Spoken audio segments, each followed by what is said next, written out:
Quem vai abrir, Maria Ângela, é você quem vai abrir? O Jedson, como é que é? A Como professora vamos? sempre, ela, na graduação e na hierarquia, nós respeitamos muito isso da diretoria, então os mais antigos sempre E têm aí, prioridade. Os mais antigos, você e viu, aí, meu José? e aí, Maria Ângela, você abre e vai passar para o Jedson, depois para mim? Como vai ser? Como é? Eu abro, passo para o Gerson dar uma boa noite e aí você segue com os trabalhos, pode ser? Pode ser, tá ótimo. Ai, tem alguma coisa aqui que nós temos que esperar o intérprete. Ih, meu Deus, mas aí será que vai dar? O pessoal da SBA está pedindo se a gente poderia esperar um pouquinho o intérprete, porque ele está na outra sala, mas como é que nós vamos fazer? Eu acho que poderia abrir e abrir uma conversa, assim, tal. O que vocês acham para a gente não atrasar quem está Muito começando? bom. Ótima ideia. Vamos Então fazer, tá. tá bom? Então tá. A gente só começa, de fato, E aqui um pouco. 8h35, quando ele... Tá bom. Acho que daqui a pouco ele já é liberado lá. Eu só peço ao Felipe, se você puder coordenar. Ah, peraí, tá falando que meu som está baixo, a Nádia tá lá. Peraí, Nádia, vou pôr aqui o microfone.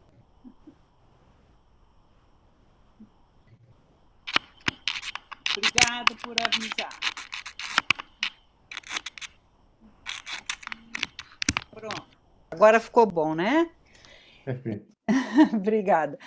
Bom, então vamos iniciar mais um webinar da Abidjan. Em nome da SBA, quero dar boa noite, boas-vindas a todos os colegas aqui presentes, agradecer em especial a professora Maria José Carmona, Gabriel e Vinícius por mais essa colaboração à SBA. E então gostaria de passar a palavra para o Dr. Jedson, que é o vice-diretor científico, para dar boa noite, e a seguir nós seguiremos com os trabalhos com a doutora Maria José Carmona coordenando. Por favor, doutor Jedson. Obrigado, professora Maria Ângela, sempre gentil. Queria parabenizar aos que estão aqui fazendo as atividades de cuidado da nossa especialidade, particularmente o palestrante, doutor Vinícius, então, o moderador, doutor Gabriel Guimarães, e a professora Maria Carmona. E aos 34 participantes que estão dedicando algumas horas do seu dia para se manter atualizados, e é algo, de fato, muito relevante para a nossa especialidade. Uma boa noite a todos. Boa noite a todos. Obrigada, professora Maria Ângela. Obrigada, doutor Jedson. Então, nós vamos, daqui a pouquinho, dar início a mais um webinar da Abidjan. Nós teremos 5 minutos de uma conversa preliminar, enquanto aguardamos a entrada do nosso tradutor, porque esse webinar da Abidjan, ele tem sempre uma tradução para o espanhol, porque são webinários que são divulgados dentro da América Latina, dentro de um projeto de internacionalização da nossa Sociedade Brasileira de Anestesiologia. Então, assim que a professora Maria Ângela der a indicação, nós, de fato, passaremos para o Dr. Vinícius e para o Dr. Gabriel. Nesses 5 minutos, nós vamos adiantar um pouquinho da discussão proposta para o final dessa sessão, e eu quero adiantar dizendo que muito me alegra ver que mesmo agora em 2021 nós temos tido mudado a proposta dos webinários da Abidjan, passando de discussão de temas de alguma forma repetidos em relação aos demais webinários das sociedades, dos nossos congressos. Nós fizemos a opção para, a partir de 2021, focarmos os webinários da nossa Brazilian Journal of Anesthesiology em webinários focados em discussão de metodologia científica e do processo de publicação dos manuscritos e todo o processo editorial. Então, tanto para o mês passado, nós já tivemos essa proposta. Esse mês continuamos assim e será assim ao longo do ano de 2021.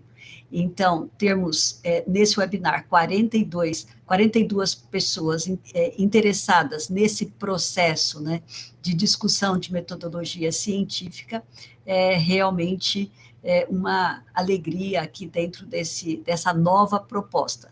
Nós não esperamos webinars com 800 pessoas, mas esperamos um público qualificado e interessado em escrita científica, em metodologia científica, e realmente produção de pesquisa científica com qualidade, indo de encontro à proposta da nossa revista.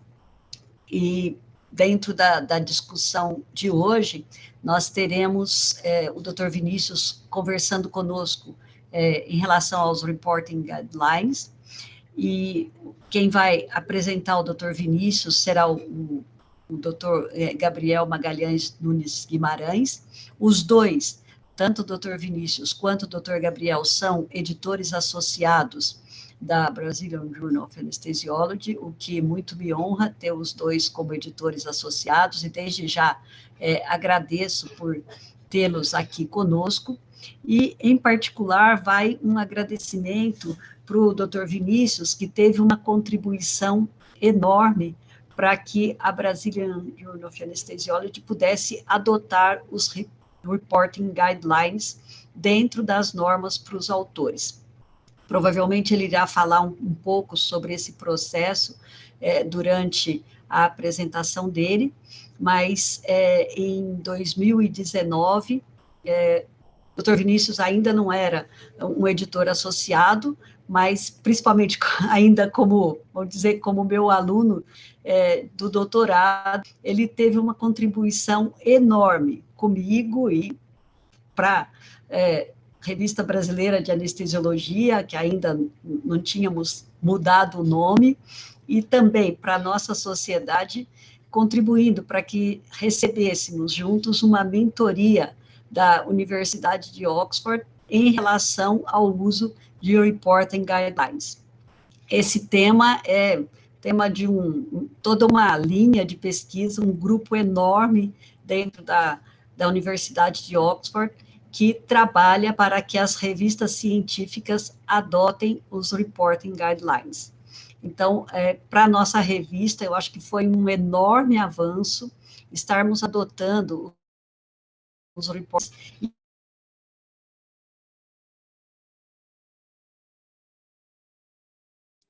Seu microfone desligou, professor.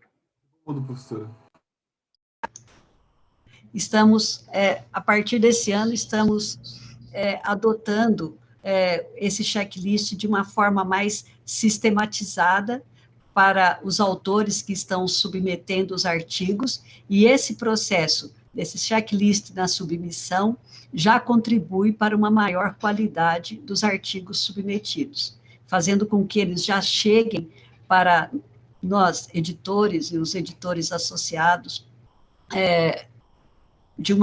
com uma qualidade maior, que com certeza contribuirá para uma maior qualidade do artigo final. Então, é sobre esse processo que nós vamos discutir hoje. Então, novamente, eu agradeço a presença de todos e passo agora a palavra para o Dr. Gabriel Guimarães para conduzir os trabalhos e moderar essa sessão. Muito obrigada, Gabriel. Obrigado, agradeço os elogios que falaram. Concordo com tudo que falou a respeito do Vinícius. Vinícius, para quem não conhece, além de ser um editor associado da BJAN, né, da Brazilian Journal of Anesthesiology, ele é corresponsável pelo CET, onde eu fiz residência lá, da FMUSP. Ele também é conhecido, muita gente conhece ele da pediatria, ele é um pesquisador que começa a se destacar já em anestesia pediátrica. Muitos colegas meus conhecem de cursos de reanimação em anestesia pediátrica. Então, o Vinícius ele se destaca em muitos aspectos, e nesse ponto do Reporting Guidelines, ele é um tema que se dedica a um tema que ele foi longe aprender sobre isso, e é um tema muito bom para quem tem, não só para quem está iniciando em pesquisa, mas para quem já é pesquisador, porque eles são relativamente novos, não são tão novos assim, mas o conhecimento sobre eles é relativamente recente, e hoje em dia é inviável você publicar numa boa revista sem conhecer sobre esse tema. Ele passou a ser um tema essencial e obrigatório. O Vinícius vai dar muito mais detalhes sobre isso, e é uma honra ouvir o Vinícius falando. Muito obrigado, Gabriel. Obrigado, professora Maria José, professora Maria Ângela, doutor Jedson, pelo convite. Realmente é uma honra estar aqui neste webinar do BIAN, do Brazilian Journal of Anesthesiology, já que com 60 participantes e a gente que discute metodologia científica, e isso é um prêmio, né? A gente ter um público desse tamanho nos escutando. Então, eu vou compartilhar aqui a minha tela.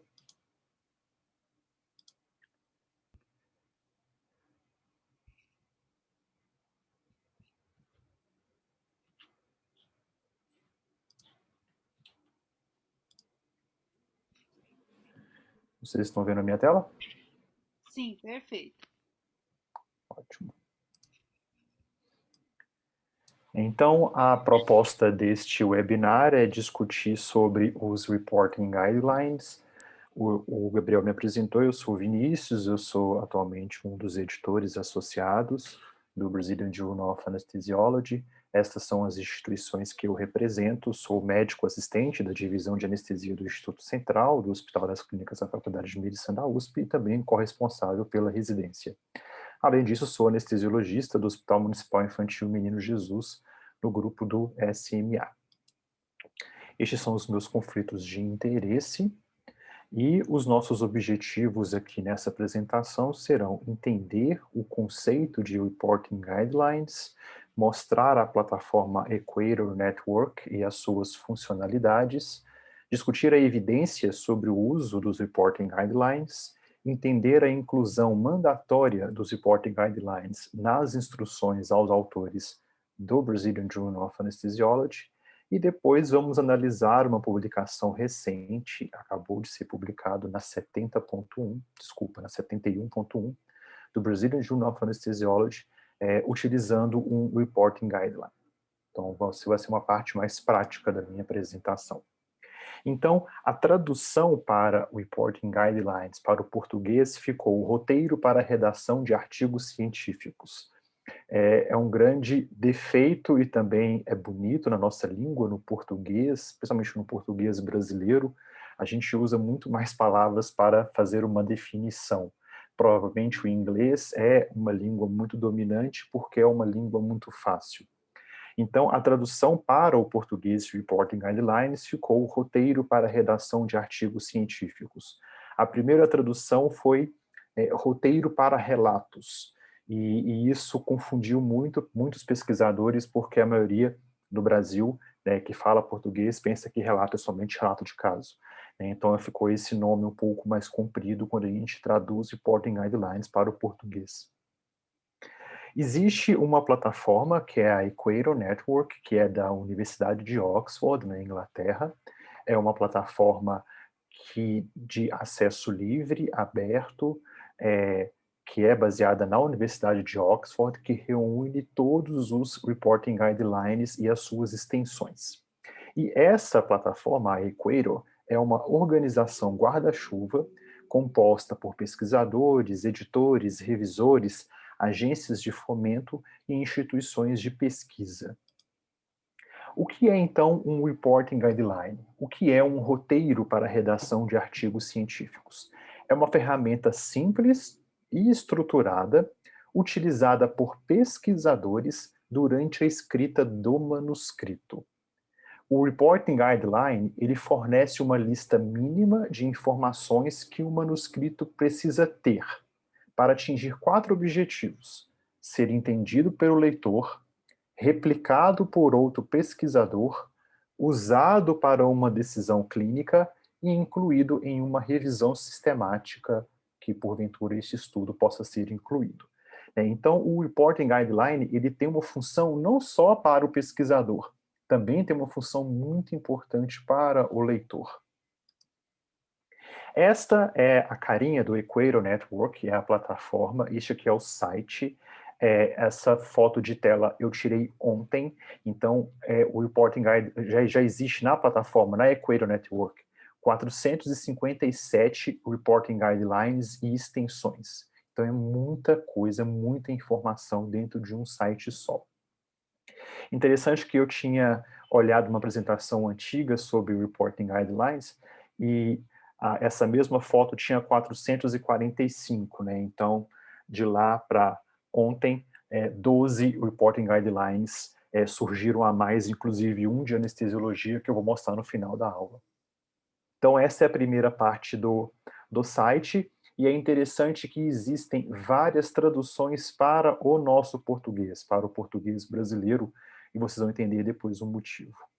Então, como eu falei, ela é uma organização guarda-chuva, que é baseada na Universidade de Oxford, e o site ele possui várias funcionalidades, né, desde a explicação sobre a plataforma, né, kits de ferramentas para ajudar você a procurar o melhor Reporting Guideline, cursos e eventos, notícias, um blog, o contato, e uma parte muito importante que é essa primeira página, que são os Reporting Guidelines mais utilizados. Então, para estudos randomizados, estudos observacionais, revisões sistemáticas, protocolos de estudos, estudos de diagnóstico, relatos de casos, protocolos de prática clínica, estudos de qualidade, estudos pré-clínicos, né, estudos em animais, estudos de melhoria da qualidade e avaliações econômicas. Então, esses são os mais importantes.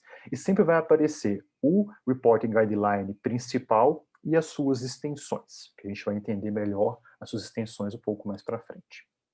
Então, para estudos clínicos randomizados, o Reporting Guideline de escolha é o CONSORT, que provavelmente é o mais conhecido de todos, né? Todo mundo ouviu falar nesse nome CONSORT, principalmente quando você ler um estudo clínico randomizado e aparece aquele fluxograma, né, da evolução do estudo, desde o recrutamento até a análise final, que a gente chama de diagrama, né, de fluxograma CONSORT, por causa do nome desse Reporting Guideline.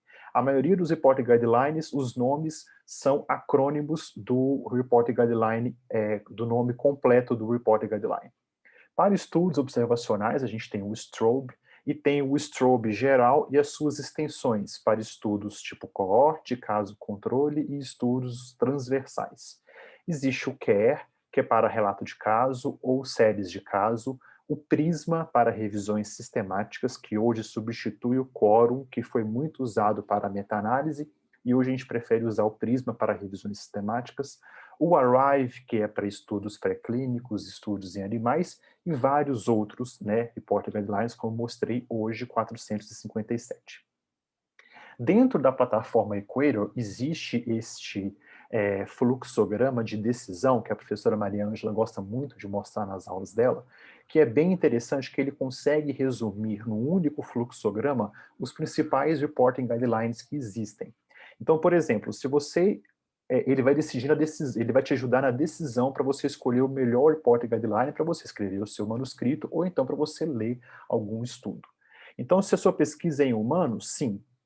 A sua pesquisa gerou dados quantitativos, né? A minha pesquisa ela é quantitativa, sim. Você combinou o seu resultado com a análise de outros estudos? Vou passar para cá. Não. Você randomizou o seu tratamento ou a sua intervenção? Sim. Você vai usar o consorte. Se você chegou aqui e na pergunta que se você randomizou ou não o seu tratamento e você respondeu não, aí você pergunta de novo, o seu estudo explorou a relação entre risco e exposição ou fatores de proteção ou resultados? Sim, você vai usar o STROBE, que é um guideline para estudos observacionais. E quando você usa este fluxograma, você consegue achar a grande maioria dos reporting guidelines mais usados, né? Então, o PRISMA que é para revisão sistemática de estudos clínicos controlados, o MUSE, que é de revisão sistemática de estudos observacionais, o ARRIVE, que é estudos pré-clínicos em animais, o CONSORT, que é de estudo clínico randomizado, o STROBE, que é de estudo observacional, o CARE, que é de relatos de caso, o STAD, que é de estudos de diagnóstico e etc. Mas, no próprio site da Equator Network, existe uma forma de você procurar por Reporting Guidelines utilizando palavras-chave, que também é uma forma muito fácil. Um pouco de evidência sobre o uso de Reporting Guidelines e a melhoria das publicações. Então, esta revisão sistemática de revisões sistemáticas, né, da Cochrane, de 2012, ela é muito interessante. Este pesquisador, o David Moher, ele faz parte do Equator Network e ele realmente faz muitos estudos metodológicos sobre o uso de Reporting Guidelines e se isso melhora ou não a qualidade dos manuscritos nas revistas. Então, ele fez este estudo, que é uma revisão sistemática de revisões sistemáticas, olhando só para o CONSORT. Então, o CONSORT é um Reporting Guideline para estudos clínicos randomizados. E ele tem cerca de 27 itens. Então, vários estudos que analisaram todos os itens que estão listados no CONSORT, e eles viram que eles conseguiram fazer a análise de 53 estudos, de mais de 16, que analisaram mais de 16 mil estudos clínicos randomizados, que olharam a aderência a pelo menos um dos itens do CONSORT. E eles viram que 69 de 81 meta-análises conseguiu mostrar algum benefício do uso do CONSORT, ou seja, a revista ela endossou o uso do CONSORT e isto melhorou a qualidade dos estudos. Comparando as revistas que endossaram e as revistas que não endossaram, conseguiu mostrar que 25 resultados, 25 itens do CONSORT tiveram alguma melhoria quando a revista endossou o uso do CONSORT, sendo que 5 teve uma melhoria com significância estatística. E isso é muito interessante que ele consegue colocar aqui nesse gráfico de floresta, e aqui no final, quando eu olho a evidência geral, no risco relativo, tem um aumento aqui de 31%, 31% a mais das revistas que endossaram tiveram uma melhoria da qualidade, ou seja, os manuscritos publicados nesta revista foram mais completos. O intervalo de confiança, ele cruza aqui um pouco 1, então é uma tendência, quando cruza um pouco 1, eu não posso garantir que isso realmente tem significância, mas é uma tendência de melhoria quando a revista endossa, que é o que o Brazilian Journal of Anesthesiology faz desde a sua última revisão das instruções aos autores. Que eu acho que é interessante que ele coloca aqui no final, na conclusão, que as revistas precisam melhorar as ações para endossar o uso do CONSORT, porque esse estudo foi só mesmo com o CONSORT. Logo depois, outros autores, e é engraçado que esses autores são todos do Canadá, ou de Ottawa, ou da McMaster em Hamilton, também fizeram uma revisão sistemática um pouco diferente. Aqui eles não avaliaram somente o CONSORT, avaliaram 7 Reporting Guidelines. E é interessante que o CONSORT, eles fizeram uma avaliação um pouco mais superficial, porque já tinha esse estudo anterior, de 2012, esse aqui é de 2014, e realmente eles só conseguiram mostrar alguma melhoria com o uso do PRISMA. O PRISMA é o Reporting Guideline para meta-análise, o Reporting Guideline que a gente usa hoje para meta-análise. Então, as revistas que endossaram o uso do PRISMA, que exigiam que o pesquisador devolvesse junto com a submissão o PRISMA preenchido, tiveram uma melhoria no relato, ou seja, o manuscrito foi mais bem descrito, mais bem reportado, em torno de 50% a mais quando comparado com as revistas que não endossaram o PRISMA. Os outros Reporting Guidelines, a diferença não foi interessante, porque cruzou muito aqui o zero. Lembrando que aqui não é risco relativo, é diferença de média. Então, aqui não é cruzar o 1, é cruzar o 0. Em 2018, essa aqui é a última revisão que eu achei, também uma outra revisão sistemática de revisões sistemáticas, fez uma avaliação super interessante. Aqui eles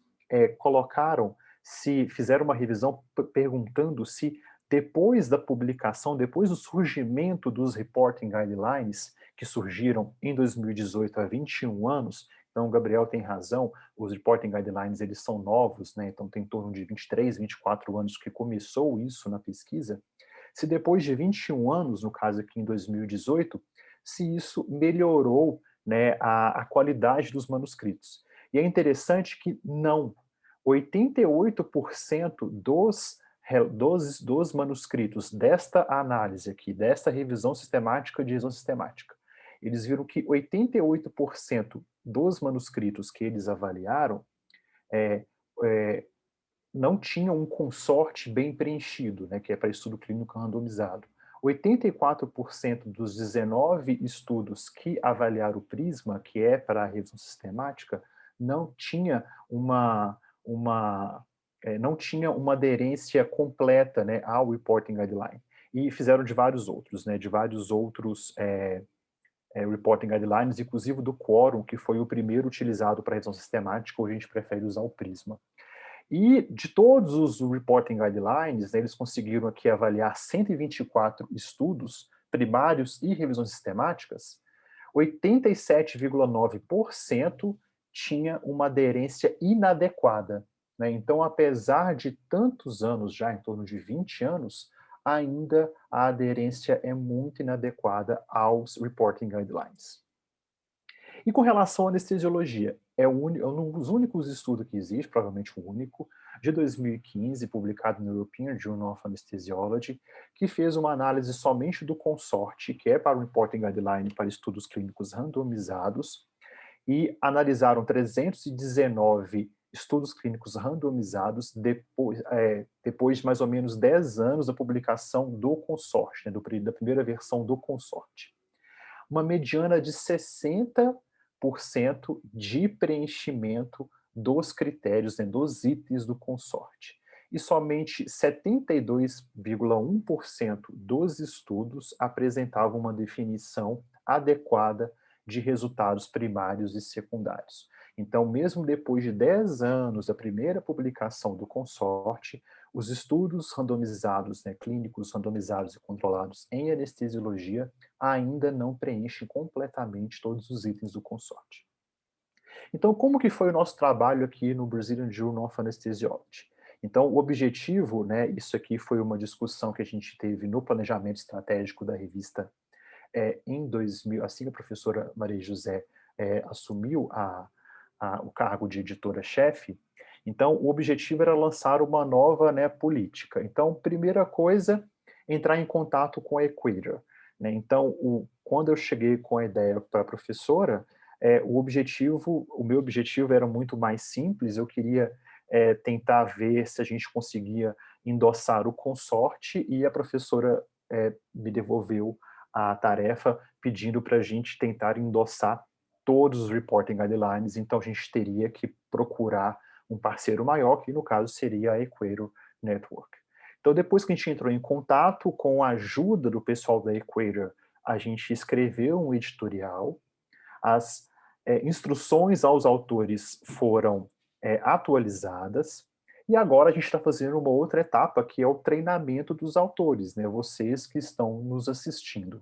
E falta ainda mais uma etapa, que é atualizar as instruções aos revisores, porque para o revisor, e eu como editor associado e também como revisor, utilizar o Reporting Guideline facilita muito a minha revisão, e todo revisor que eu peço como editor associado, eu peço para usar um Reporting Guideline. Existem vários editoriais já publicados endossando o uso da plataforma Equator Network, e nós fizemos a mesma coisa. Então, com a ajuda dos pesquisadores lá da Universidade de Oxford, os pesquisadores que são do Departamento de Ortopedia e Reumatologia, que fazem parte da Equator Network britânica, existe o Equator Network canadense, francesa, britânica, australiana, e agora acabaram de lançar uma Equator Network chinesa. principalmente com a Shona Kitley, que foi o contato maior que nós tivemos, a gente escreveu este editorial.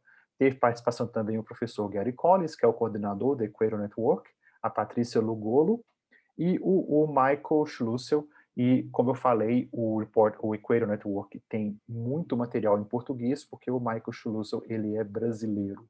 Ele é um estatístico da Universidade Federal do Rio de Janeiro, que mora há alguns anos já na Inglaterra. Então, escrevemos este guideline apresentando os reporting guidelines e mostrando a importância e anunciando que a revista ia adotar, a partir de então, nas instruções aos autores, os reporting guidelines como um item de submissão. Então, essas são as nossas instruções, é a última versão, as instruções estão sendo revisadas novamente, e aqui, quando a gente fala de reporting guidelines, a revista exige que o autor utilize o reporting guideline adequado ao seu manuscrito e submeta junto a lista com checklist indicando em qual página do seu manuscrito aparece cada item do reporting guideline. Então agora vamos passar para uma parte mais prática da minha apresentação. Eu vou fazer uma análise deste manuscrito, este artigo já publicado na 71.1, é um artigo de anestesia pediátrica, que eu fui editor associado dessa publicação, dos nossos colegas de Pernambuco, né, uma das autores é a doutora Luciana Lima, que é uma anestesista pediátrica muito importante aqui no Brasil, e está publicada na revista 71.1, que a capa também é dedicada à anestesia pediátrica. Então, é um estudo clínico randomizado, e para avaliar o estudo clínico, para escrever um estudo clínico randomizado, nós utilizamos o consorte, como já falei já algumas vezes. Então, dentro do Equator Network, eu consigo abrir aqui já o consorte. Para cada tipo de estudo de reporting guideline, eu vou abrir uma página principal. Então, o consorte, a atualização, a última de 2010. Eu tenho já aqui um link para o checklist em Word, inclusive um template para o fluxograma já disponível, e todas as revistas que publicaram o consorte, né, quando ele foi lançado, ao mesmo tempo. Então, foi publicado em várias revistas. Sendo que do BMJ, o British Medical Journal, existe uma publicação muito mais detalhada, explicando item por item. Cada reporting guideline, ele é publicado em várias revistas, o consórcio foi publicado aqui em 9 revistas ao mesmo tempo, né, para poder chegar na maior quantidade possível de pesquisadores, e geralmente uma ou duas revistas publicam o reporting guideline completo, explicando item por item, se o pesquisador tiver alguma dúvida. E isso é muito mais completo, eu consigo ter várias ferramentas, inclusive o site do consorte. Esses grandes reporting guidelines, eles são praticamente empresas, né, são grupos grandes de estudos, e eles têm os seus sites próprios, mas você não precisa entrar em site por site, porque todos estão aqui reunidos na Equator Network. Então, esse Word, ele vem já com uma forma de você preencher. Então, o pesquisador preenche em cada página que vai aparecer cada item, né? Então, o consorte são 2 páginas, e o pesquisador tem que submeter, junto com seu manuscrito, isso hoje no Brazilian Journal of Anesthesiology e em várias outras revistas. Então, cada item do consorte, se for um estudo clínico randomizado, ele tem que colocar aqui qual página que aparece cada item. E se esse item não se aplica, escrever que não se aplica. Então, são 2 páginas que dividem título e resumo, introdução, os métodos, que é a parte mais extensa do consorte, os resultados, a discussão e outras informações importantes, tá? Então, esta é a carinha do checklist do consorte. Então, vamos fazer a análise do nosso artigo, dos nossos colegas lá do Recife. Então, é um estudo clínico randomizado que comparou o uso da clonidina para a prevenção de delírio pós-operatório, né, delírio do despertar, em crianças que receberam anestesia geral com sevoflurano. Então, o primeiro item aqui do Reporting Guideline é o item 1A, que é identificar no título que é um estudo clínico randomizado. Isso é muito importante porque o leitor, a primeira coisa que ele vai ler é o título, então se ele está procurando por estudo clínico randomizado, ele já acha de cara quando ele lê o título. Então, isso também vale para os estudos observacionais, para os relatos de caso, onde os Reporting Guidelines indicam que apareça no título ou no resumo, o consorte pede no título, identificar como estudo clínico randomizado. Aqui está randomizado com S, porque é o randomized em inglês britânico, e a revista adota o inglês americano, então tem essa diferença. Então esse é o 1A. O 1B é um resumo estruturado, mostrando o desenho do estudo, os métodos, os resultados e as conclusões. A gente pede para o autor, no caso do Brazilian Journal of Anesthesiology, seguir as normas, as instruções aos autores da nossa revista, que lá explica direitinho como que é o nosso resumo estruturado, mas não é muito diferente do que está escrito aqui no consorte. E é interessante que existe uma extensão do consorte para resumos, né, que também está disponível no Equator Network, e quando o autor manda um resumo muito incompleto, a gente pede para ele seguir também essa extensão do consorte. Passando aqui para outra parte, então, do nosso guideline, do consorte. Então, o 2A são os objetivos, a introdução. Então, ele tem que fazer uma introdução científica importante e também com uma justificativa, né, explicando realmente a justificativa para a realização do estudo. Então, basicamente, ele tem que mostrar o tópico do que ele vai estudar, mostrar o que já existe publicado, o que não tem publicado, ou seja, o gap no conhecimento que justifica o estudo. A gente sabe que o estudo clínico randomizado ele tem implicações éticas muito maiores do que os estudos observacionais, então a gente não faz estudo clínico randomizado à toa, né? Isso ele pode ser não publicado por futilidade, né? Se você está submetendo o paciente a um estudo clínico randomizado sem nenhum objetivo. Então, tem que ter a justificativa. Não precisa ter o subtópico justificativa, mas está incluído na introdução.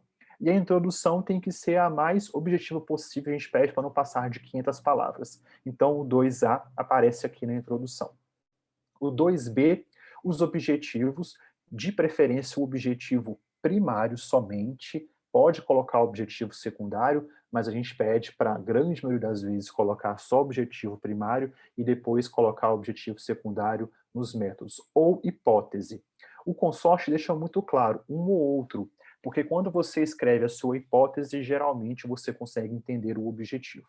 E aqui os autores escreveram a hipótese primária e depois o objetivo primário e depois os objetivos secundários. É muito comum o autor escrever objetivo e a hipótese. Tudo bem, mas segundo o consorte não precisa ou um ou outro.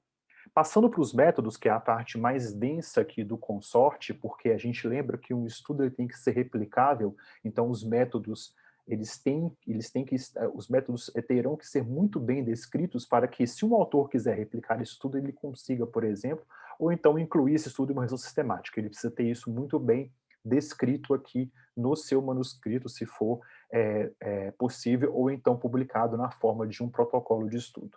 Então aqui, o 3A, descrever o tipo de desenho, então se é um estudo clínico randomizado, paralelo ou fatorial, incluindo a taxa de alocação, né? Alocação 1 para 1, 1 para 2.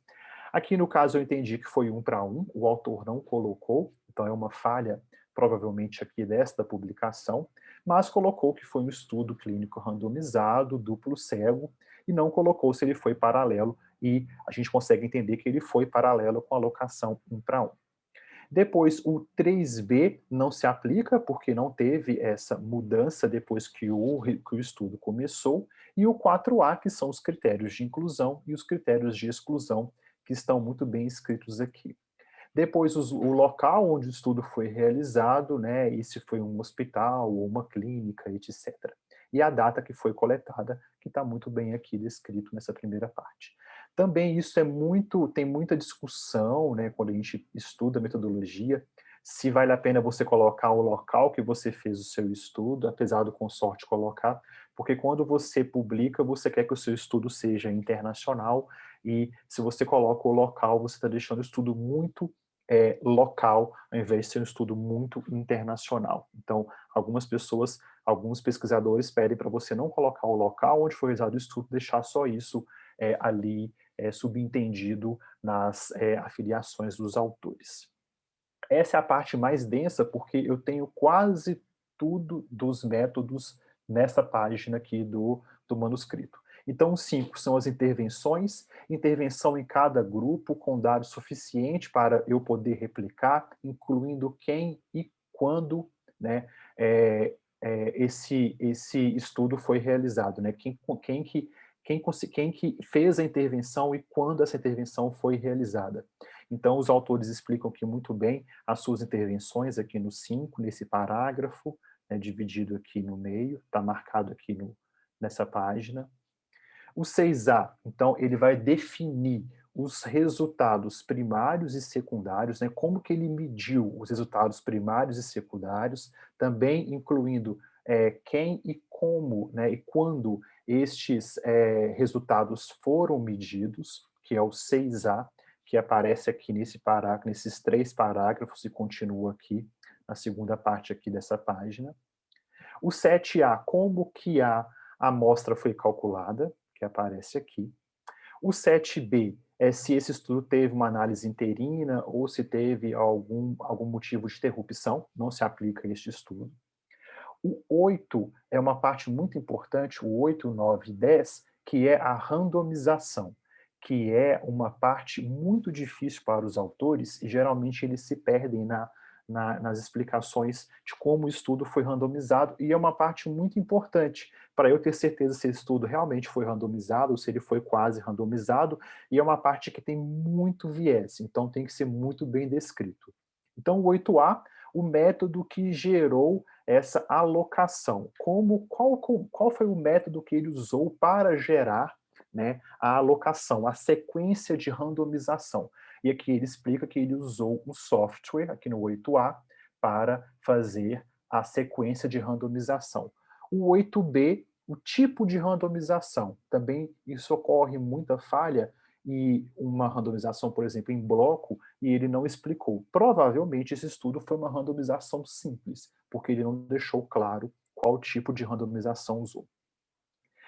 O mecanismo de ocultação de alocação, porque não adianta você fazer a alocação adequada e o pesquisador que está fazendo o estudo conseguir colocar essa randomização para quem ele quiser. Isso é um viés de seleção. Então, esse mecanismo de ocultação da alocação tem que estar muito bem descrito. Então, qual o mecanismo que eles usaram, por exemplo, usou um envelope opaco ou então um mecanismo de ocultação de alocação através de um software, vários softwares fazem isso, você só consegue saber qual o paciente que vai entrar em determinada uma intervenção só na hora da intervenção, então você não consegue ter esse viés de seleção. E aqui eles explicam que a sequência foi numerada e colocada em envelopes opacos, né, colocando os 2 grupos, então isso você consegue garantir essa ocultação de alocação. E quem implementou, quem gerou a sequência, quem recrutou os pacientes e quem indicou cada tipo de intervenção para cada participante que saiu naquela randomização. E ele explica aqui no 10, né, nesse parágrafo, quem que gerou a sequência de alocação, quem que fez o recrutamento e quem que indicou cada tipo de intervenção para cada paciente que saiu para cada braço do estudo, né? Então, essa parte de randomização está bem explicada aqui neste parágrafo. Cegamento, esse aqui é um estudo duplo cego, então ele colocou aqui no 11A quem que estava cegado, então no caso o anestesiologista e o enfermeiro da sala de recuperação, né, então não sabia qual tipo de intervenção tinha recebido, né, clonidina ou solução salina. O 11B não se aplica a esse estudo, o 12A é a análise estatística, como que são os métodos estatísticos, e está aqui neste parágrafo, e o 12B também não se aplica, porque não teve análise de subgrupo neste estudo. Então, a gente vê que nos métodos é a parte mais densa e é onde tem mais erro quando eu estou olhando o estudo como editor associado no Brazilian Journal of Anesthesiology. Passando aqui para uma outra parte, que são os resultados. Então, o 13A, para cada grupo, o número de participantes que foram aleatoriamente designados, né, para cada tipo de intervenção, qual intervenção que recebeu e quem foi analisado para o resultado primário. Então, ele aparece aqui neste primeiro parágrafo, né, o 13A, e também na figura 1, que é o fluxograma consorte, que eu vou mostrar no próximo slide. O 13B, para cada grupo, perdas e exclusões depois da randomização com as razões, que a gente vai ver no próximo slide. E aqui, nessa página ainda, eu consigo ver o 17A, um pedaço do 17A. Então, para cada resultado primário e secundário de cada grupo, ou seja, grupo intervenção e grupo controle, o tamanho do efeito estimado e a sua precisão. Aqui, no caso, a precisão foi o intervalo de confiança 95%. Isso é muito importante, né? Então, não adianta só mostrar o P se foi significativo. Eu tenho que ver o tamanho do efeito. Esse tamanho do efeito foi importante? O intervalo de confiança, a precisão foi interessante? Não adianta eu só ver se é significativo ou não, se o efeito foi muito pequeno e se foi pouco preciso. Isso não tem nenhuma aplicação. Então, por isso que é interessante colocar o tamanho do efeito e o intervalo de confiança. Então, aqui, o 13A e o 13B, este é o fluxograma consorte, que a gente pede para o autor usar o template disponível lá no Equator Network. Ele aparece já o consorte, o checklist, e o template é só substituir pelos dados do pesquisador. É muito fácil. E é legal que ele mostra quem era elegível, quais foram avaliados, quais foram randomizados, quais foram seguidos e quais foram analisados. E aqui as perdas e exclusões com as suas razões. Então, o 13A e 13B está muito bem descrito aqui neste fluxograma, que é o fluxograma consorte. O 15, uma tabela mostrando os dados demográficos de base de cada grupo, que é interessante. Algumas revistas, a gente não está claro ainda no Brazilian Journal of Anesthesiology, quando é estudo clínico randomizado, não precisa mostrar o P, porque a gente considera que o estudo clínico randomizado com a amostra adequada, isso aqui tem que ser igual, né? Porque foi randomizado e tem a amostra adequada, né? Mas o Brazilian Journal of Anesthesiology ainda não define isso. Então, o 15 é esses dados demográficos. O 16, para cada grupo, o número de participantes incluído em cada análise. Então, aparece aqui também neste fluxograma. O 17A, como eu já mostrei, né, os resultados primários e secundários, tamanho do efeito e a precisão, continua aqui nessa página. E aqui o 17B, que são os resultados para variáveis categóricas, aqui no caso binárias, que ao invés de eu mostrar aqueles outros dados, aqui eu vou mostrar número absoluto e relativo, né, que aqui no caso foi a satisfação dos pais, né, que foi uma variável que eles mediram através de número absoluto, número relativo e também tem a sua precisão aqui com intervalo de confiança.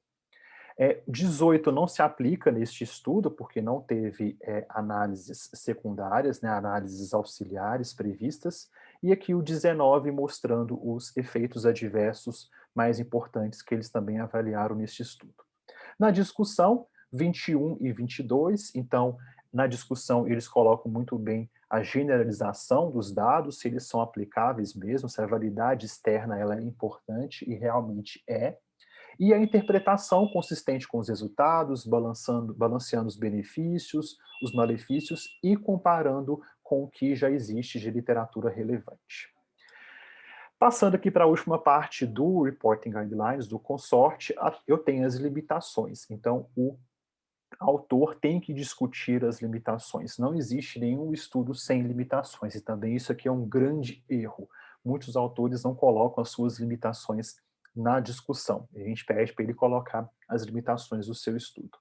As outras informações, aqui inclui o financiamento, então eles tiveram um financiamento, tanto do instituto onde o estudo foi realizado, também por uma FAP, provavelmente lá do estado. E o que faltou aqui foi o registro do protocolo, que aparece logo depois do resumo. Esse estudo foi registrado no Clinical Trials. Aqui está o registro que aparece logo depois do resumo, né? Então, aparece aqui como outra informação 23. E agora, fazendo essa análise, o que faltou aqui foi o 14A e o 14B. O 14B não se aplica, mas o 14A é importante. São as datas onde foi feito o recrutamento e o segmento, que não está muito bem definido no resultado, apesar de aparecer aqui de uma forma bem genérica nos métodos. Então, fazendo a análise desse estudo, a gente percebe que a grande maioria dos itens do consorte foram preenchidos por este estudo, né? E isso vai e volta para o autor, se não me engano, esse manuscrito ele foi revisado 6 ou 7 vezes, né? Até que a gente consiga que isso seja muito claro para o editor, para o revisor e também para o autor, para quando o leitor for ler, ele conseguir entender todo o estudo, né, baseado no consorte. E para a gente concluir, eu queria só mostrar para vocês que agora existe um guideline, provavelmente o único, relacionado, específico para anestesiologia, que é um CARE, que é um Reporting Guideline para relato de caso, específico para anestesia. Foi publicado este ano, e se chama ACRE, que é Anesthesia Case Report. É um Reporting Guidelines só para relatos de caso em anestesiologia. A gente sabe que é muito comum, né, a publicação de relatos de caso em anestesiologia, então ele é específico para a nossa especialidade e é o único que é realmente específico para anestesiologia. Também está disponível lá no Equator Network e a publicação é aberta no Anesthesia. Então eu gostaria de agradecer e estou disponível aí para perguntas aqui no e-mail, as redes sociais da revista, da anestesiologia e a minha particular. Obrigado.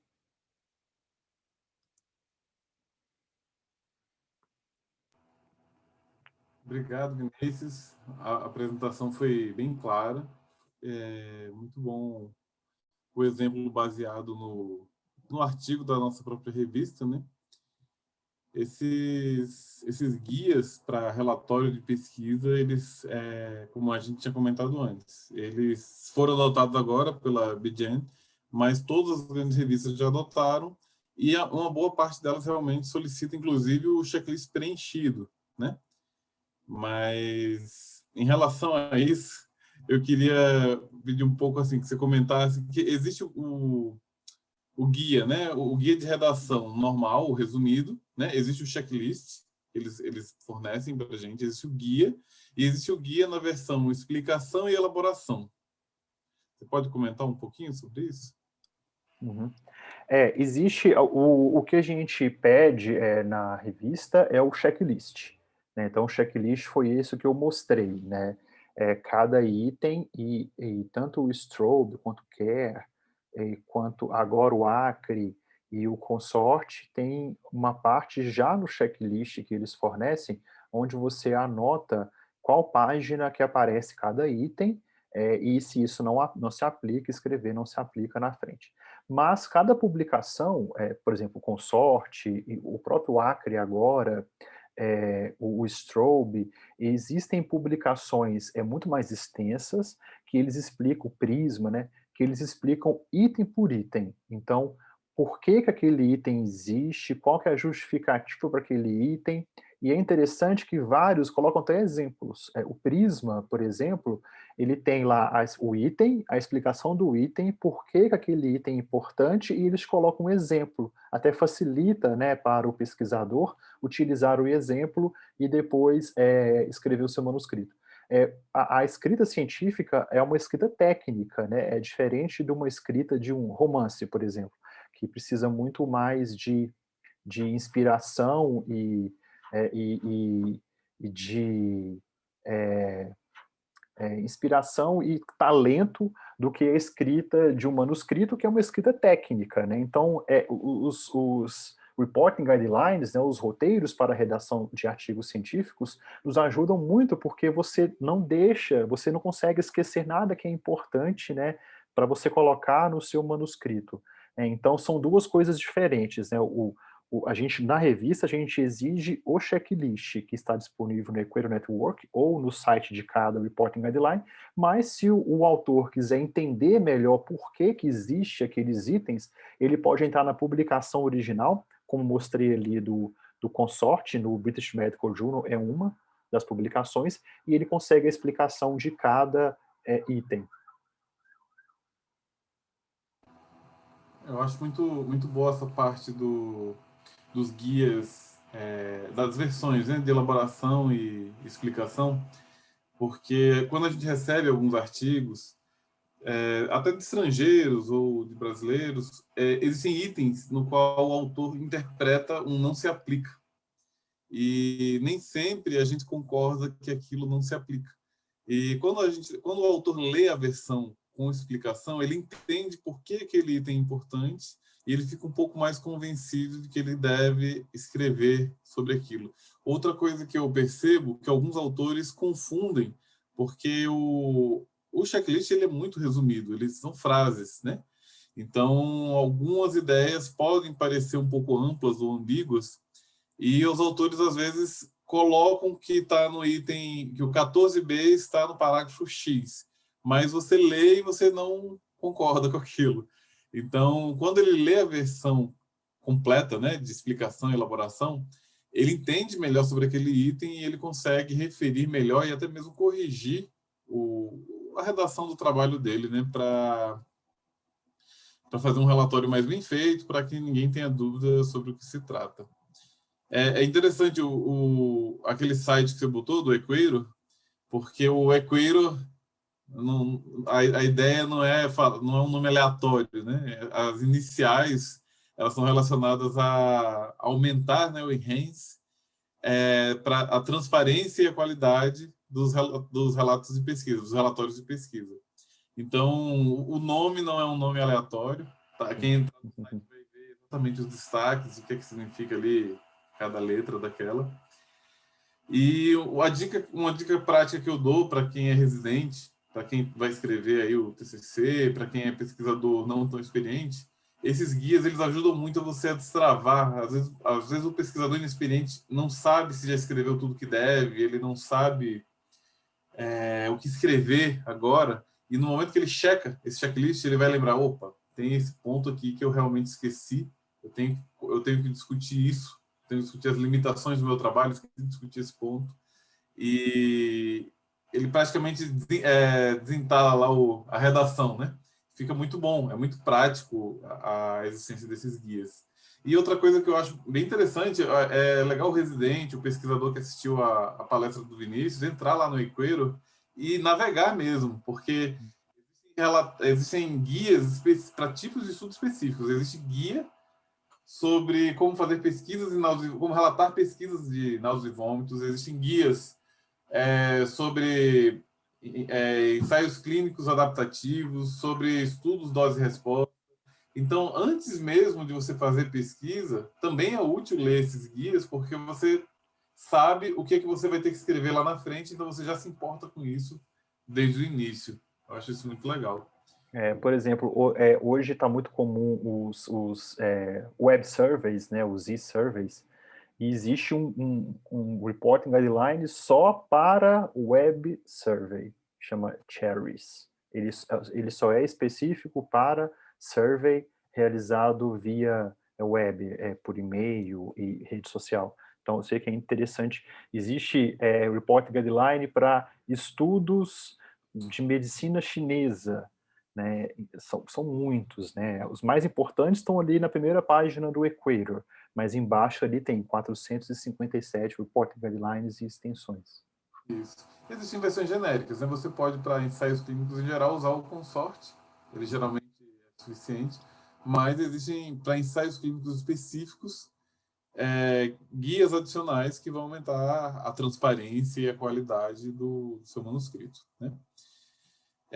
Outra coisa, assim, o Vinícius comentou na aula, mas eu queria que você desse outro destaque aí, Vinícius, os erros mais comuns no uso dos guias, porque não basta a gente falar para usar, as pessoas terminam que cometem alguns erros. Dá uma dica aí para o pessoal de como fazer isso corretamente. Eu acho que, igual você já falou, o mais importante é você escrever o seu manuscrito com guia. Ele foi feito para você escrever, para você usar esse checklist para você escrever o seu manuscrito. Né? Tanto é que, por exemplo, não existe para outros, porque realmente ficaria um pouco mais difícil, mas para os estudos, para os protocolos de estudo, que é uma coisa muito mais direta, né? O protocolo é isso e ponto, você não tem que discutir no protocolo, né? A sua introdução é muito mais simples, você simplesmente tem que mostrar o seu estudo. Existe um reporting guideline para protocolos de estudos clínicos randomizados, é o único que existe, que é o SPIRIT. E existe, você tem que comprar, infelizmente, no site do Spirit, talvez é uma forma deles ganharem dinheiro, né, como para manter, inclusive, a pesquisa, né, com esse tipo de reporting guideline, você compra o template preenchível, que aparece lá o item, explica e um lugar para você escrever, né. Então, a principal dica é escrever o manuscrito junto com o reporting guideline, não fazer o contrário, escrever e depois conferir. Que é o que a gente acaba fazendo agora com a revista, né? Porque como a gente está exigindo, o autor não manda, porque o nosso checklist ainda não está completo, mas agora vai ficar. A gente devolve e fala, devolve com o report guideline. Então ele tem que procurar aonde está cada item, né? E geralmente ele devolve faltando alguma coisa e ele vai ter que acrescentar, porque a gente vai devolver de novo para ele faltando que está faltando alguma parte. Né? Então, o mais importante é escrever utilizando o guia. Outra dica é que isso também acontece muito com alguns autores, ele devolve o reporting guideline escrito ok, ok, ok, ok, ok. Não, é para colocar cada página que aparece cada item. E é interessante que eu estou fazendo uma revisão agora de uma revisão sistemática, que na primeira submissão já veio o reporting guideline, né? Então o artigo já está muito bem escrito, foi para revisão, voltou como revisão, como minor revision, provavelmente vai ser aceito o mais rápido possível, de autor brasileiro, inclusive. E eles já na primeira submissão já veio com Prisma, que é um reporting guideline para revisão sistemática. E está muito bem escrito, então provavelmente ou ele já foi revisado em outra revista e veio para a gente, isso pode ter acontecido, ou ele já sabe que tem que usar o Prisma e já colocou na primeira submissão. Eu também revisei um artigo de um grande pesquisador, é uma revisão pré-clínica, estudo em animal, aqui também brasileiro, que já veio com a Arrive. Ou então já submeteram com a Arrive, que é o Reporting Guideline para estudos em animais, ou também já foi revisado em outra revista. Então, a minha principal dica é esta: utilizar o guideline para a função primária dele, que é servir como guia de redação, não o contrário. Escrever e depois procurar aonde você escreveu.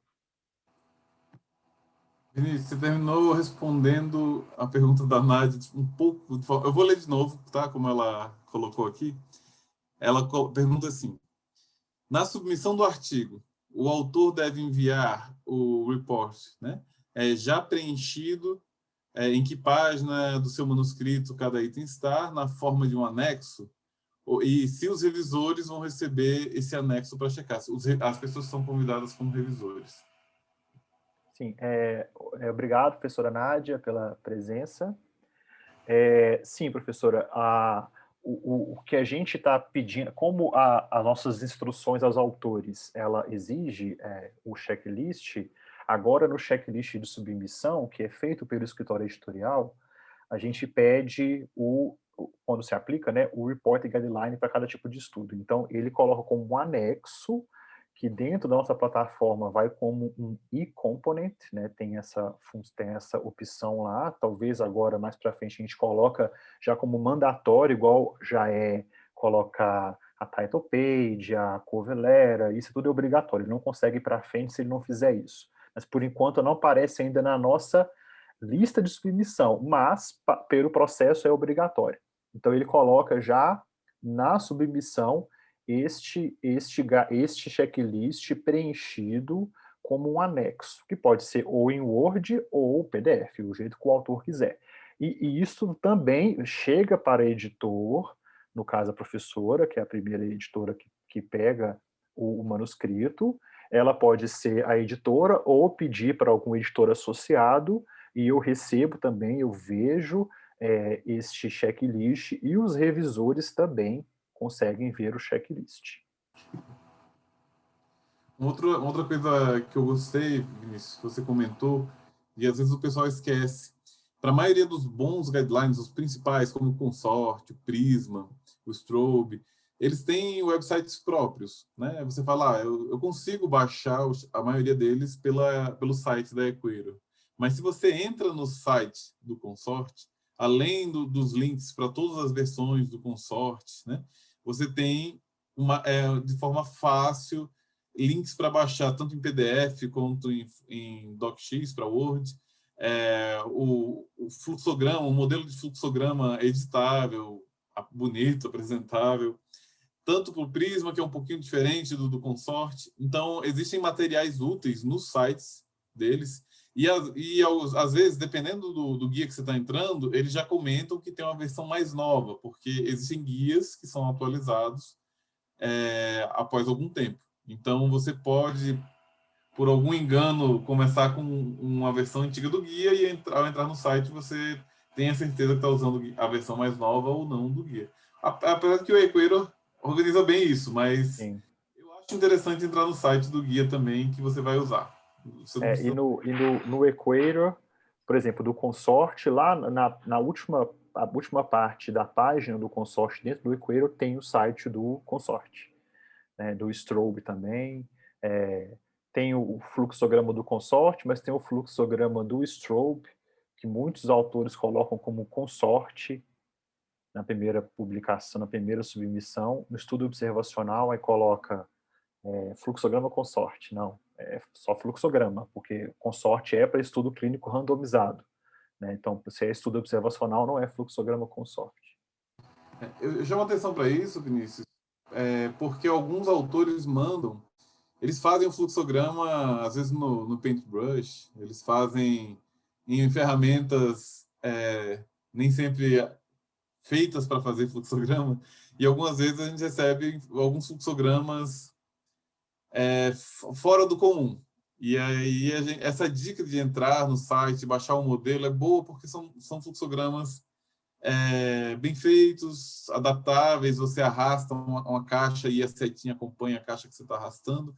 Então, eu recomendo que a pessoa tente usar esses modelos, ao invés de tentar reinventar a roda e fazer do zero no editor de imagem. Não, sem dúvida, eu também sempre peço, sempre oriento, se for um estudo clínico randomizado, usar o template. É muito mais fácil, você não vai esquecer de nada, até é só substituir pelos seus dados, né, e submeter junto, porque a gente precisa, como o escritório editorial, ele precisa de fluxograma, tabela, figura, né, editável. Né, então, e ele vai submeter um fluxograma editável que fica mais fácil para o escritório editorial.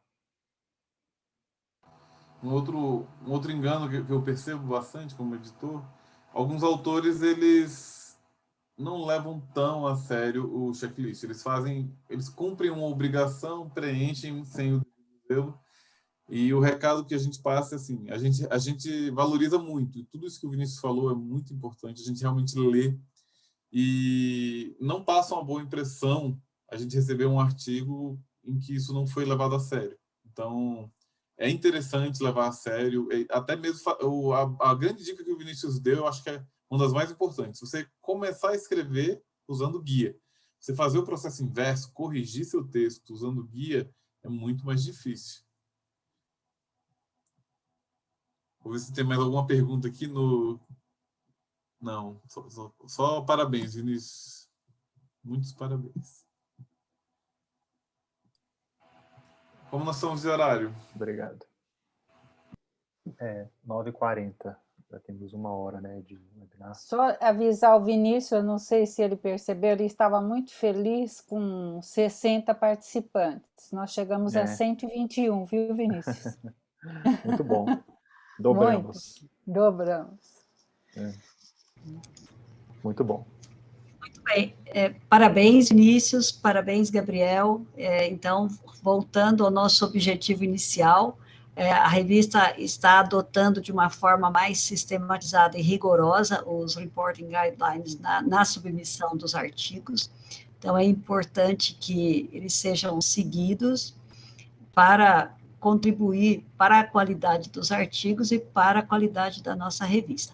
Então, quero parabenizar o Vinícius pela excelente apresentação, também o Gabriel aí pela discussão, agradecer a pergunta da doutora Nádia, e convido todos a, como o Gabriel falou, assim, usarem os reporting guidelines para ousarem mais, e tenho certeza que quem fizer isso vai começar de uma forma mais fácil a escrever artigos científicos. Então, boa sorte para todos e boa noite. Boa noite, obrigada, Vinícius. Obrigada, Gabriel, excelente moderação. Vinícius, como sempre, né? Uma excelente apresentação. Muito obrigada a todos. Obrigado. Boa noite a todos. Boa noite. Boa noite. Até logo. Parabéns, Vinícius. Muito boa. Obrigado, Torantes. Até mais. Até amanhã, Vinícius. Até amanhã, professor. Amanhã, doutor Gedson, professora Maria José também. Até amanhã. Maria José amanhã também. chegaremos aí em Salvador. Estaremos juntos. Até mais. Até mais. Estaremos na Bahia para a Jona. Boa noite. Boa noite. Boa noite.